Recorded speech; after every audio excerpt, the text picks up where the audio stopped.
If you see something twice, it's not a curiosity. We must get hold of it. Dennis Burkitt an Tanya Matawartsa, agus Sharalsa Sugamsa.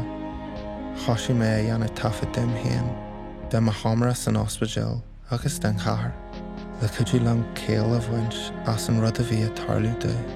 And it's the things you don't see that give the clue. Rinne sé lán obradi agus bhí sé gúla leis a lán bothair. So bhí rud éig an déanach chuí. The discovery of Burkitt's lymphoma was the catalyst for all the benefit that now we are seeing.